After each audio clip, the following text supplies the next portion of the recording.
वाले स्वामी शिव ने अत्यंत प्रसन्न हो सती से इस प्रकार कहा। शिव बोले, देवी दक्षनंदिनी महेश्वरी सुनो, मैं उसी परम तत्व को वर्णन करता हूँ जिसे वासना बुद्ध जीव तत्वों का मुक्त हो सकता है। परमेश्वरी, तुम ज्ञान को परम तत्व जानो। विज्ञान वह है जिसके उदय होने पर मैं ब्रह्म हूँ ऐसा दृढ़ निश्चय हो जाता है। ब्रह्म के सिवा दूसरी किसी वस्तु का स्मरण नहीं रहता तथा उस विज्ञानी पुरुष की बुद्धि सर्वथा शुद्ध हो जाती है। प्रिय, वह विज्ञान दुर्लभ है। इस त्रिलोकी में उसका दाता कोई विरल ही होता है। वह जो और जैसा भी है सदा मेरा स्वरूप ही है।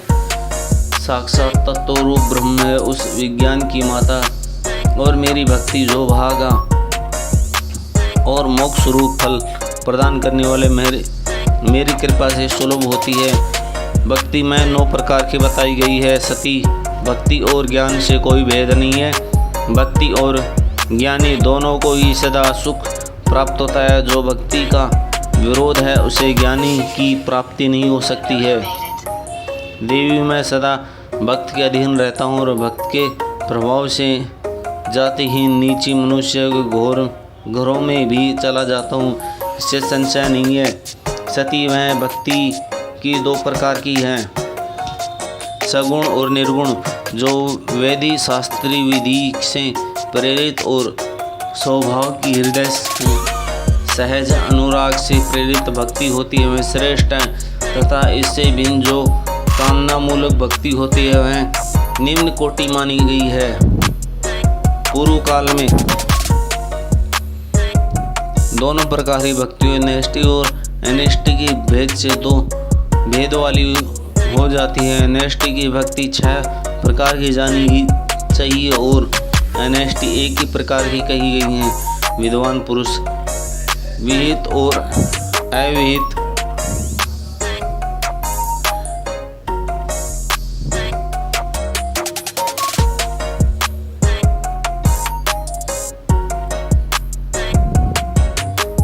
भेद से इसे अनेक प्रकार की मानते हैं। इस विदित भक्तियों के बहुत से भेद अप्रभेद होने के कारण इसके तत्वों का अन्यत्र वर्णन किया गया है। प्रिय मुनियों ने सगुण और निर्गुण दोनों भक्तियों की 9 अंग बताए हैं। दक्षनंदिनी, मैं उन 9 अंगों को वर्णन करता हूँ, तुम प्रेम से सुनो। देवी, श्रवण कीर्तन स्मरण सेवन दास्य अर्चन सदा मेरा वंदन सख्य और आत्मसमरण ये विद्वानों ने व्यक्ति के 9 अंग माने हैं। शिवे, भक्ति के उपांग भी बहुत से बताए गए हैं। देवी, अब तुम मन लगाकर मेरी भक्ति के पूर्व 9 अंगों के पृथक पृथक लक्षण सुनो। वे लक्षण भोग तथा मोक्ष प्रदान करने वाले हैं।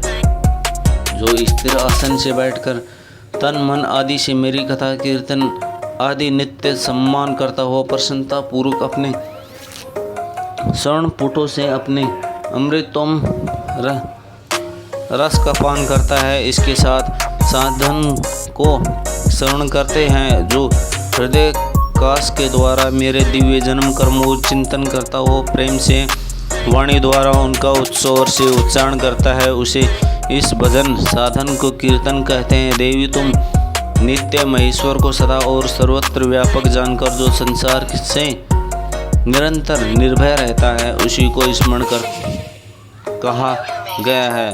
अरुणोदय से लेकर इस समय शिव की अनुकूलता का ध्यान रखते हुए हृदय और इंद्रियों जो निरंतर सेवा की जाती है वही सेवक नामक भक्ति है।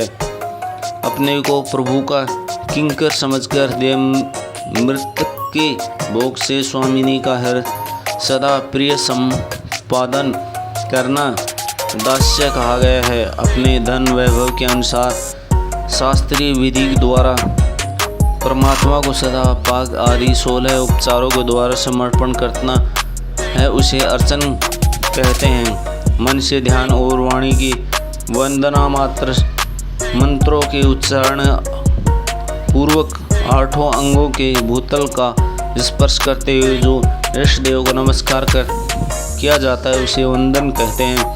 ईश्वर मंगल या अमंगल जो कुछ भी करता है वह मेरे मंगल के लिए ही है, ऐसे दृढ़ विश्वास रखना मुख्य भक्ति का वर्णन है। देह आदि जो कुछ भी अपनी कही जाने वाली वस्तु है वह सब भावनाओं की प्रसन्नता के लिए, उन्हीं को समर्पित करने के लिए, उन्हें निर्वाह के लिए भी कुछ बचा कर न रखना अथवा निर्वाह की चिंता से भी रहित हो जाना समर्पण कहलाता है। ये मेरी भक्ति के 9 अंग है जो भोग और मोक्ष प्रदान करने वाली, इसमें ज्ञान प्रकट होता है तथा ये सब साधन मुझे अत्यंत प्रिय है। मेरी भक्ति के बहुत से उपांग भी कहे गए हैं जो विलो आदि सेवन आदि इनको विचार से समझ लेना चाहिए। प्रिय, इस प्रकार मेरी सांगोपांग भक्ति सबसे उत्तम है। यह ज्ञान वैराग्य की जननी है और मुक्ति इसकी दासी है। यह सदा सब साधनों से ऊपर विराजमान है। इसके द्वारा संपूर्ण कर्मों के फल की प्राप्ति होती है। यह भक्ति मुझे सदा तुम्हारे समान ही प्रिय है, जिसके चिंतन की नित्य निरंतर यह भक्ति निवास करती है। वह साधन मुझे अत्यंत प्रिय है। देवी श्री तीनों लोकों और चारों युगों में भक्ति के समान दूसरा कोई सुख मार्ग नहीं है। कलयुग में तो यह विशेष सुख एवं सुविधाजनक है। देवी कलयुग में प्राय ज्ञान और वैराग्य कोई ग्रहण नहीं है, इसलिए वे दोनों वृद्ध शून्य और जर्जर हो गए हैं। परंतु भक्ति कलयुग में तथा अन्य सब युगों में प्रत्यक्ष फल देने वाली है। भक्ति के प्रभाव से मैं सदा उसके वश में रहता हूँ, इसमें संशय नहीं। संसार में जो भक्तिमान पुरुष है उसकी मैं सदा सहायता करता हूँ, उसके सारे विघ्नों को दूर हटाता हूँ। उस भक्त का जो शत्रु होता है वह मेरे लिए दंडनीय है, इसमें संशय नहीं है।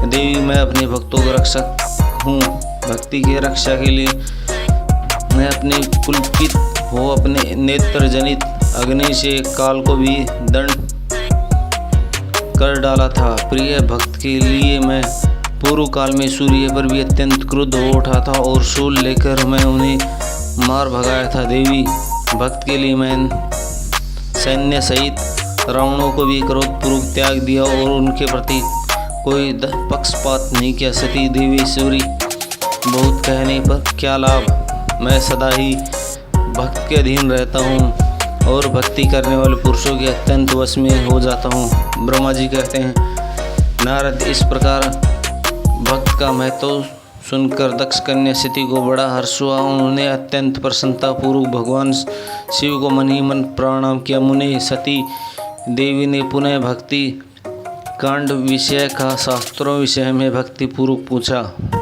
उन्होंने जिज्ञासा की, जो लोक में सुखदायक तथा जीवों के उद्धार के लिए साधनों का प्रतिपादक है वह शास्त्र कौन सा है। उन्होंने यंत्र मंत्र शास्त्रों की महामात्य तथा अन्य जीवों द्वारा धर्ममय साधनों के विषय में विशेष रूप से जानने की इच्छा प्रकटी। सती के इस प्रश्न का सुनकर शंकर जी मन में ही बड़ी प्रसन्नता हुई।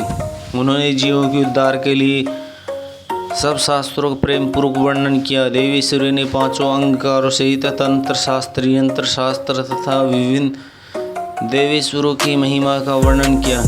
मुनीश्वर इतिहास कथा सहित उन देवताओं के भक्तों महिमा का वर्ण श्रणु धर्मों का तथा राजधर्मों का भी निरूपण किया। पुत्र और स्त्री धर्म की महिमा, कभी नष्ट न होने वाली वर्णाश्रम धर्म का और जीवों को सुख देने वाले वैज्ञ शास्त्र तथा ज्येष्ठ शास्त्र का भी वर्णन किया। महेश्वर ने कृपया करके उत्तम सामुद्रिक शास्त्र का तथा और भी बहुत से शास्त्रों का महत्व वर्णन किया। इस प्रकार लोकोपकार करने लिए सद्गुण संपन्न शरीर धारण करने वाले त्रिलोक समुदाय और सर्वज्ञ सती शिव हिमालय के कैलाश शिखर पर तथा अन्य स्थानों पर नाना प्रकार की लीला करते थे। वे दोनों दंपत्ति साक्षात परम ब्रह्म स्वरूप हैं।